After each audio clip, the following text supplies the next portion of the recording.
Hani bin Yahya Assegaf. Agen Zionis Yahudi itu ternyata orang kepercayaan Lutfi bin Yahya dalam proyek pencarian makam untuk diba'alawikan. Subhanallah, 3 hari sebelum puasa dipanggil sama Mbak Lutfi dan saya ditunjuk jadi Sekretaris Jenderal Petanesia, sebuah organisasi kebangsaan non-politik yang khusus merestorasi budaya dan persatuan kesatuan. Kerjaannya menggali kuburan keramat, menggali kuburan keramat. Saya wanti-wanti pengumuman kepada seluruh rakyat Indonesia, khususnya yang beragama Islam, jaga kuburan-kuburan tua kalian. Jaga makam-makam wali koryah yang babat desa daerah kalian. Jangan sampai itu nanti dirampas oleh mereka. Memang sengaja. Sudah terprogram sejak lama, sama seperti kaum Yahudi yang ada di Israel ketika menjajah Palestina sampai sekarang.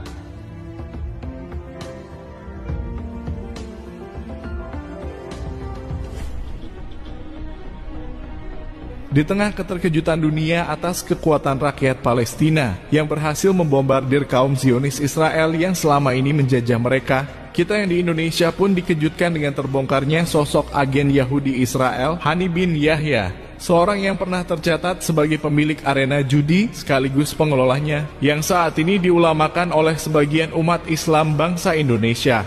Pada awalnya kita hanya ingin mengcounter doktrin Hani bin Yahya yang mengatakan segala macam kajian, segala macam tesis, jika hal tersebut menimbulkan perpecahan maka itu adalah sebuah kebohongan meskipun datanya benar. Sebenarnya doktrin inilah yang pada awalnya ingin kita counter dari dia. Namun ternyata ada pernyataan lain yang membagongkan kita semua, yang mana ia mengatakan Rasulullah secara langsung meridhoi pekerjaan merampok daripada mengemis, yang tentu saja pernyataan ini akan berpotensi besar menyesatkan umat Islam. Melihat kebodohan dia dalam menafsirkan pemahaman-pemahaman ilmu agama, membuat kita mempertanyakan bagaimana riwayat dia. Kok bisa-bisanya orang bodoh seperti dia dianggap sebagai seorang ulama? Dan tentu saja seperti biasanya, tidak butuh waktu yang lama setelah videonya viral, maka terbongkarlah siapa sebenarnya dia. Seorang yang terindikasi sebagai agen Zionis Yahudi, bahkan pernah terciduk polisi sebagai pemilik arena judi. Maka sangat pantaslah orang seperti dia akan berpotensi menyesatkan umat Islam ketika ia tiba-tiba diulamakan. Dan yang paling penting lagi dan wajib kita waspadai sebagai bangsa pribumi, Hani bin Yahya Assegaf adalah orang kepercayaan Lutfi bin Yahya dalam proyek pencarian makam yang kita duga sudah pasti makam-makam tersebut akan diba'alawikan. Kita sudah lama mendengar ada desas-desus tentang adanya proyek besar kaum Habib yang mencari makam-makam tua yang tidak terawat, kemudian makam tersebut mereka jadikan sebagai makam leluhur mereka, dengan memanfaatkan Lutfi bin Yahya, orang yang dianggap oleh sebagian orang sebagai wali kasyaf, untuk memverifikasi kebenarannya. Ini bukanlah sebuah isu sampah atau fitnah belaka, karena dalam pembicaraan Kiai Syarif beberapa waktu lalu, narasumber memiliki data yang valid bahwa sudah terdeteksi ada sekitar 300 makam di daerah Pantura yang akan menjadi target mereka. Dan fakta yang benar-benar sudah terjadi dan tidak bisa dibantah adalah penemuan makam yang ada di Semarang, yang diklaim oleh mereka sebagai makam KRT Sumodiningrat, dan diklaim pula bahwa Sumodiningrat adalah Habib Hasan bin Toha bin Yahya. Ini adalah yang paling heboh dibicarakan, karena yang diklaim adalah seorang panglima perang Mataram Islam berdarah Majapahit, sosok asli pribumi Nusantara yang diba'alawikan oleh mereka. Nasib baik Terah Mataram kini berani bersuara, sehingga masyarakat luas pun kemudian bergerak melawan perampokan sejarah yang dilakukan oleh golongan mereka. Masyarakat harus segera kita sadarkan bahwa klaim sejarah leluhur kita menggunakan makam-makam tua yang dijadikan leluhur mereka adalah bentuk penjajahan golongan mereka terhadap bangsa kita, yang mana tujuan mereka adalah menghancurkan sejarah bangsa Nusantara, kemudian diganti dengan sejarah versi mereka yang dibuat sebagai bangsa yang paling berjasa terhadap tegaknya peradaban di bumi Nusantara. Pola ini sama dengan yang dilakukan oleh kaum Yahudi Israel dalam menguasai bumi Palestina, yaitu membangun makam-makam palsu atas nama leluhur mereka, sehingga bangsa Yahudi di sana bisa mengklaim tanah Palestina adalah tanah milik mereka, karena buktinya para leluhur mereka dimakamkan di sana. Ini hampir sama seperti orang Israel Yahudi ketika menjajah negara Palestina.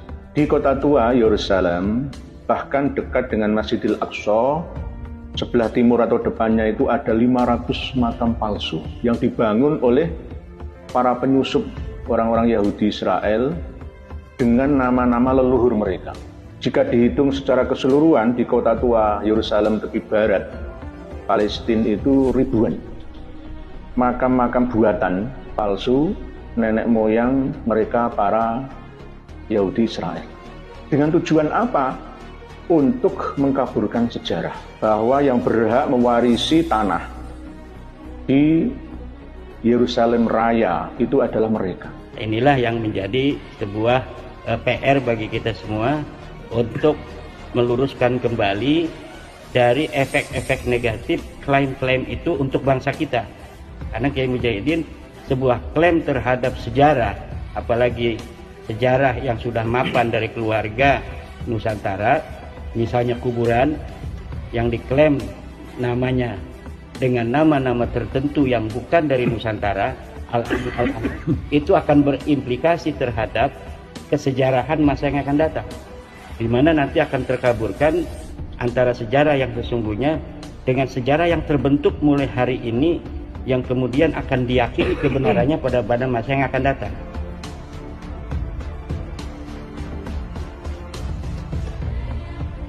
Polanya sama dengan Yahudi Israel dalam mengklaim tanah Palestina sebagai tanah leluhur mereka, yaitu dengan membangun makam-makam palsu atas nama leluhurnya, kemudian dijadikan sebagai bukti sejarah bahwa kaum Yahudi Israel lah yang paling berhak atas tanah Palestina. Dan makam palsu itulah sebagai bukti sejarahnya. Melihat kasus yang terjadi di Palestina, tidakkah kita sebagai bangsa pribumi Nusantara belajar dari kejahatan kaum Yahudi di sana? Sudah sering kali kita mengatakan, jika pemalsuan sejarah dan pemalsuan makam leluhur kita yang diklaim sebagai leluhur mereka terus kita biarkan, maka bukan tidak mungkin 100 atau 200 tahun ke depan, generasi anak cucu kita akan menjadi generasi yang benar-benar lemah secara peradaban. Karena sejarah yang ada pada masa itu tidak berpihak kepada anak cucu kita sebagai pewaris sah bumi Nusantara. Memang yang dialami bangsa Nusantara tidak akan separah yang dialami bangsa Palestina, karena bangsa kita adalah bangsa yang besar dari segi jumlah dibanding kaum yang menjajahnya. Tapi ingatlah, mereka yang ingin menjajah kita adalah kaum yang mengatasnamakan agama, ditambah lagi mereka mengklaim sebagai kaum anak keturunan Rasulullah. Dan bangsa kita sangat mudah terpedaya akan hal itu semua, sehingga mereka sangat bodoh rela menjadi budak-budaknya. Bangsa kita memang bangsa yang besar dari segi jumlah, tak sebanding dengan jumlah mereka yang ingin menjajah bangsa kita, sehingga tidak mungkin bangsa kita akan bernasib sama seperti bangsa Palestina. Yah, itu semua memang benar adanya, tapi jangan lupakan sejarah, bahwa bangsa yang besar ini kenyataannya pernah dijajah selama 3,5 abad lamanya, dan yang menjajah adalah bangsa yang kecil dari segi jumlah. Maka jangan pernah meremehkan siapapun yang terindikasi berusaha menjajah bangsa kita, dan kita harus sedini mungkin melawan gerakan mereka sebelum mereka benar-benar menguasai bangsa kita.